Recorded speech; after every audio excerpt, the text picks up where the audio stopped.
So now I've tried to give a fairly general overview of Mill's utilitarian theory, and I've explained how it has implications for our decision making.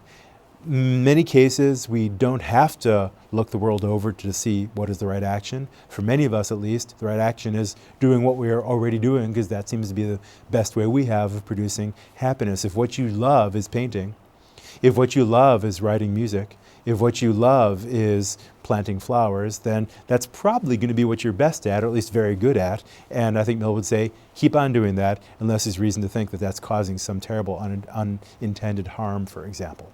So the utilitarian theory does not necessarily, in all cases, require us to make radical changes in our lives. And Mill will say it does not require that you always have to engage in a careful calculation in order to determine what to do, follow those intermediate generalizations, and in most cases, not all, in most cases you'll be fine. But I want to suggest now, and we'll be coming back to this in our next lecture, I want to suggest now that there are some objections that you could have to the utilitarian theory that might cut fairly deep. So Mill discusses the case of lying, and he wants to suggest that lying is something that has terrible, enormous implications for the well-being of society, and thinks that fact should be taken into account in the philosophic calculus. He writes, "The trustworthiness of human assertion, which is not only the principal support of all present social well-being, but the insufficiency of which does more than any one thing that can be named to keep back civilization, virtue, everything on which human happiness on the largest scale depends." Human assertion. Look at how much emphasis Mill puts on the value of human assertion, making statements that you can stand behind, in which you're telling the truth, and for which you have a reasonable amount of evidence. For example, Mill will say a huge amount of social well-being depends upon that. Now, a couple things about this. First of all, it's not so clear to me that he's right, that human assertion is this extraordinarily powerful, the insufficiency of which does more than any one thing that can be named to keep back civilization, virtue, everything, etc., etc.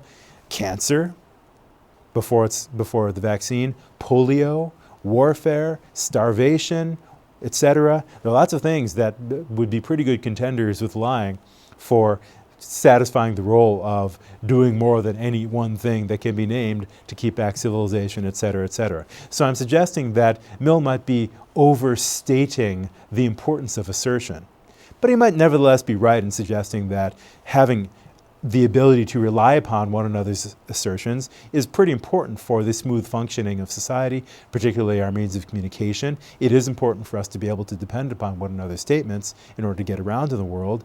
But on the other hand, from the point of view of utilitarianism, you might wonder whether it can ever be the utilitarian thing to do to tell a lie. It sure seems like in some cases the utilitarian would tell you to do precisely that. So suppose that you've got your friend George, and some time ago George asked you to keep his gun. Because George said, look, I've got kind of a bad temper, I tend to lose things, and so I wonder if you would just put this gun of mine in your closet, stow it away, don't let anybody else see it, but I want you to hold on to it, and I might come back for it, but don't expect me to come back for it anytime soon. So you say, fine, I'll hold on to your gun. Make sure the safety's on, etc. You'll be okay.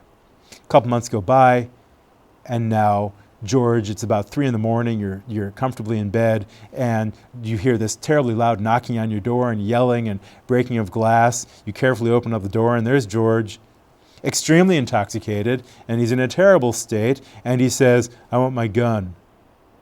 You say, George, why do you want your gun? Why now? Why'd you wake me up? He said, well, there's this guy who's been he's been a little too friendly with my ex-girlfriend, and I'm getting really angry at him, and could I just have my gun?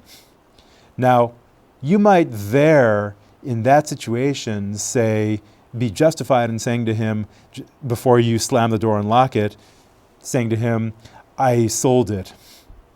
Because that might solve the problem, keep him from doing terrible damage to himself or somebody else. It might be that the right thing to do in this situation is to lie. And it might be that in so doing you've saved some lives, maybe George's, maybe somebody else's.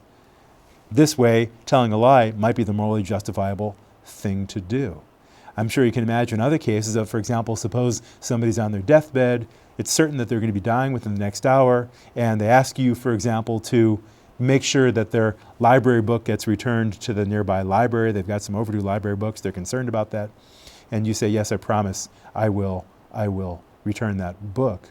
Now, maybe you'll make a lying promise. Maybe you don't have much intention of keeping it, but you make that person feel much better.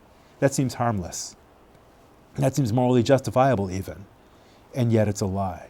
So from the point of view of utilitarianism, if we're thinking about what action produces the greatest overall amount of happiness, making a lying promise or just telling a lie directly to George about his gun seem to be things that are the ways of producing the greatest overall amount of utility.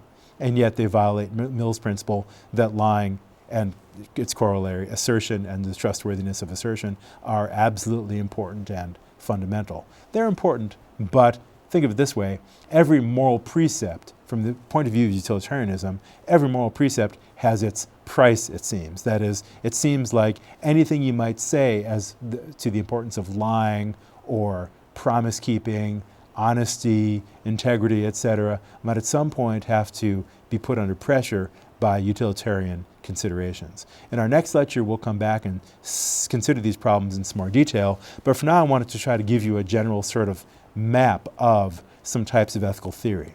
Think of different ethical theories as trying to answer the question, what makes right acts right? Or you can reformulate this, of course, as in terms of what makes wrong acts wrong. On the far left, we've got, well, the utilitarianist theory is a version of what's known as consequentialism. And the consequentialist theory is going to answer the question in terms of whatever has the appropriate kinds of consequences. Ethical egoism is one version of consequentialism. It says it's the consequences that produce the greatest overall amount of happiness for me and those that I am intrinsically concerned with. Whereas the utilitarian is going to say it's the consequences that produce the greatest overall amount of happiness, period, not necessarily my own, but just the greatest lump sum, so to speak. And what we'll see in our next meeting will be the idea that what's crucial, what's essential to making acts right or wrong are the motives with which they're performed. That's the ethical theory associated with Immanuel Kant. And we will not have time in this course to consider, but in more advanced courses in philosophy, you might consider the natural law tradition in ethics that stems primarily from Thomas Aquinas, who we mentioned in the context of the philosophy of religion. So think of these all as three different answers to the question, what makes right acts right? So far we've considered one, the consequentialist version, and we'll next move on to the more motive-oriented version of ethical theory associated, as I said, with Immanuel Kant.